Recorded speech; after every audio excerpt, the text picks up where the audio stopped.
Salam aleykum əziz izləyicilər, gözəl qardaşlar. Deməli, bugünkü qonağımız Qubadan Cəlil qardaşımız, xoş gəldin yanımıza. Bizi görüb TikTokda izləyib, işlərimizə baxıb, yaxından tanış olub. Deməli, qardaşın maşında problem nə idi?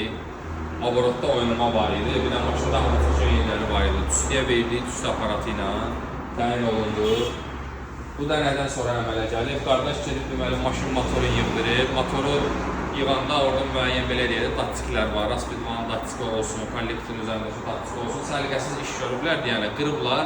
Sonra kleyinə yapışdırıblar, o da hava çəkirdi. İndi onlar dəyişəcək, farsokasını qoymuşuq, stenti orada yığılır. Müəyyən işlər var, görəcək. Qardaş inşallah özü də fikir bildirər. Bizi izləyib gəlir özü də.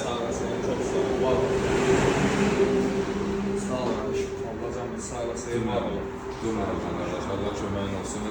Babadan yəni siz deyib gəlmişəm bura. Ablacam bir sağ olasın.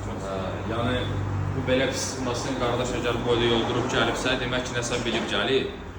Siz də seçimimizi inşallah düzgün eləyin ki, allanmayasınız. Birinci, düzgün ustaların yanına getmək lazımdır, sözündə düzgün. İkinci növbədə də işində düzgün olmaq lazımdır. Ola bilər bir usta hansısa bir işi bacarmır, amma yəni onu demək lazımdır ki, qardaş bu işi mən bacarmıram, onu bilən adam varsa onun yanına yönləndirib. Yalandan cəmaata Allah'dır, başını belə deyək də, yəni tovlamaq, həm puluna, həm də vaxtına girmək lazım deyil. Özünüzə yaxşı baxın, Allah'a emanet olun.